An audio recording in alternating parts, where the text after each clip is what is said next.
فرزاد جلیلیان.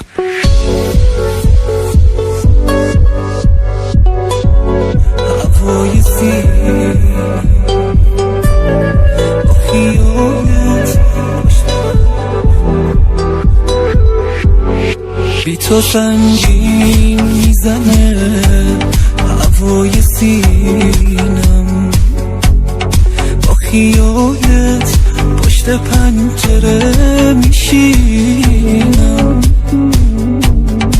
اگه دنیا رو پیش چشام بیارم، غیر تو هیچ کس رو اینجا نمیبینم. همیشه گریه و تنهایی با خونه، بی تو بودن روز مرگ خنده خانه.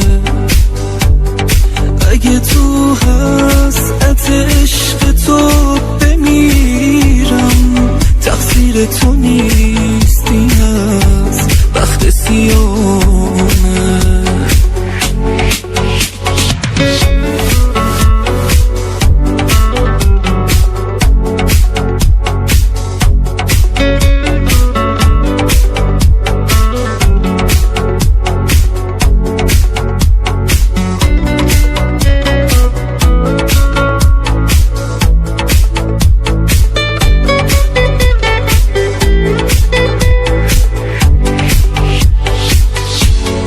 تو نباشی میسوزه ریشه و ساقم، نمیتونه دل بسازه بی تو باقم.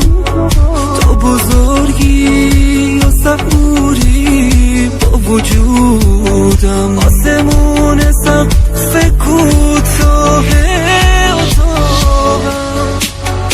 اگه از دوری تو مردم یه روزی، نکنه تنهایی چشم به در بدوزی. ای شکستنی تر از گل مثل آینه، نمیخوام به پای عشق من بسوزی. نمیخوام به پای عشق من بسوزی.